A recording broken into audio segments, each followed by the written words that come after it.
A couple of weeks ago, Longines released two of the best watches that I've seen in a long time from Longines. Actually, no, that's not true. A lot of their new releases have been awesome, but these two by far have been among the best releases, in my opinion, from Longines. I don't know, it feels like this year they've kind of been listening to the community. We, as watch enthusiasts, can be a scrutinizing bunch, where most people will see a watch, they'll try it on, they'll like it, they'll buy it. We will reject a watch because it's too thick, because it's too thin, because it has a date, because it has no date. Oftentimes, we have the loudest voices, but not the biggest bank accounts. But with these watches, that's not gonna be a problem.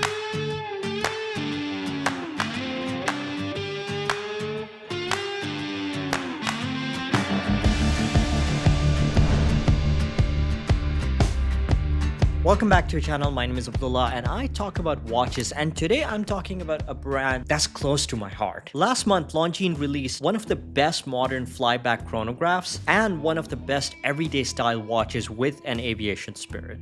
So let's talk about these two watches. Let's start with the Spirit Pilot first. This watch comes in a 39mm stainless steel case with a lug-to-lug of 47.2mm, a lug width of 20, and a slim height of just 11.2mm. That includes a dome sapphire crystal on top. What makes this perfect as the ultimate Gata watch is the 150 meters of water resistance with a screw-down crown, along with the COSC certified automatic caliber L888.4 beating inside.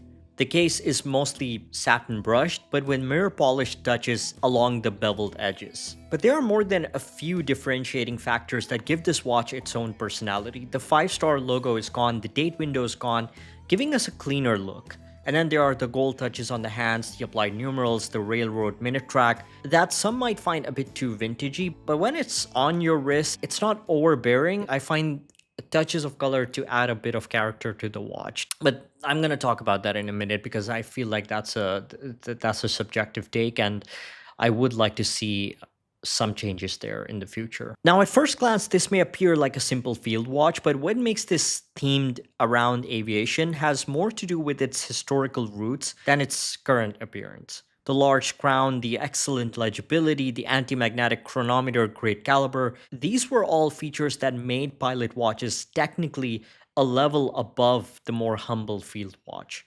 Now, I'm a bit torn between the fabric strap option and the bracelet option. On one hand, I think the watch wears too long on my slim 6.2-inch wrist, which is immediately resolved by the strap. But the clasp with the on-the-fly micro adjustment is among the best in this price point. If you have bigger wrists than mine, definitely go with the bracelet and buy the strap separately because this is an absolute strap monster. Personally, I think I would wait for the 37mm version because I find that to be my sweet spot when looking at the Spirit collection with its extended lug design. The movement inside is the caliber L888.4. This is an automatic movement developed exclusively for Longines and is based on the ETA 2892. You get a whopping 72 hours of power reserve and a beat rate of 25,200 vibrations per hour. With the long-term reliability, strong watchmaking heritage, exciting movement, and a timeless, good-looking design is hard to come by under $4,000 to $5,000. With this reference retailing for just $3,100 or 13,440 Malaysian ringgit on the bracelet.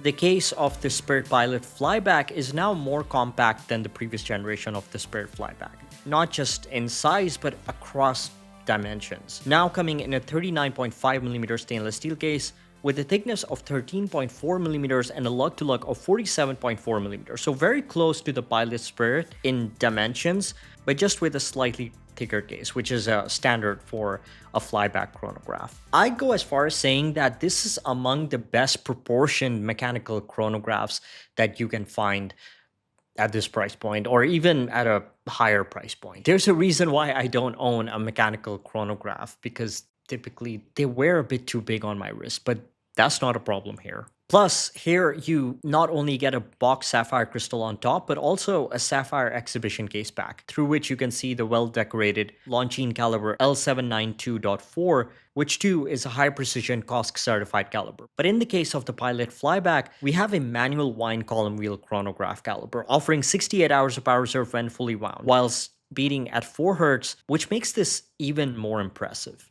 Here, you get 100 meters of water stints without a screw down crown. Now, if you've been a long-term follower of the channel, you'll know that I'm not a big fan of screw down crowns on chronographs. I have a fidgety need that needs to be fulfilled with a chronograph pusher. I don't need 200 meters of water since I'm not gonna take my chronograph in the pool. 100 meters is good enough for everyday use. Just give me a push-pull crown. Like the pilot version, the case is well finished, and by that I mean just look at those broad mirror polished bevels on those unmistakably Longines angular case. It's brutalist but refined, it's utilitarian but clearly premium, and that's kind of the main selling point of Longines. Premium watches at attainable prices. I didn't say affordable, attainable, like you still have to save up, but it's doable. It's not crazy money. Just need to tell the wife that. We now get a countdown timing bezel that's actually much more minimal and lacks the engraved square minute markers that added a bit of practical busyness to the bezel that I actually miss here. The dial has this utilitarian matte black surface, gilded hands, hour markers, minute track, and again, no date or the 5-star logo, resulting in not only a more compact but also a cleaner look. On the wrist, and this is purely a subjective observation at this time, I feel like for this size and style, the Flyback suits my slim wrist better than the Spirit Pilot. Not because of any significant differences in proportions, but more because of the visual styling. My biggest problem with chronographs is that the ones that do fit are often top heavy, and I find them to be a bit bulky, but again, that's not the case here. But the fact that this wears true to a 39mm watch with a manageable thickness and a compact visual appearance on the wrist, that's aided by the bidirectional bezel, adding a layer of optical compactness, I don't know, it just works on my wrist. Given that this isn't just an exclusive caliber developed by Longines, but has a level of finishing that surpasses most of the competition and features not only a COSC-certified column wheel chronograph complication, but with a flyback function, it's a steal at 5,600 euros or 24,700 Malaysian ringgit.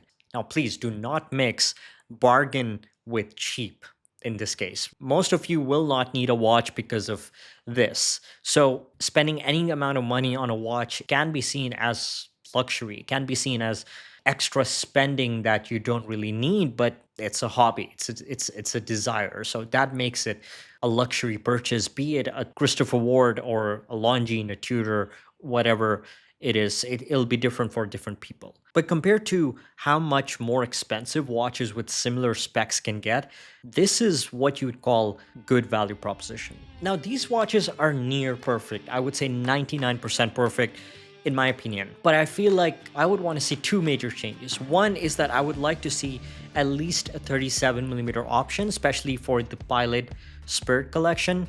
I think they're gonna do that. It just might take a while. But the second thing that I would love to see in future models is a neutral colorway for the dial, meaning no gild. Just give us a monochromatic look, maybe with a touch of red, but a modern look. You know, this whole thing about yellow gold, it's such a subjective thing. It can be quite a polarizing look on the wrists, so it definitely might not be for everyone. It's been a while since these watches have been out, so I want to know your thoughts. Have you tried them on? Did you manage to get your hands on them? And if you did, then what do you think? Thank you so much for watching. Do hit that like and subscribe button if you enjoyed this video. I'm planning to ramp up the production hopefully by next year without losing quality. So the workload is just going to increase, but a lot of exciting stuff is planned. So stay tuned. Thanks, and I'll see you in the next one. Take care.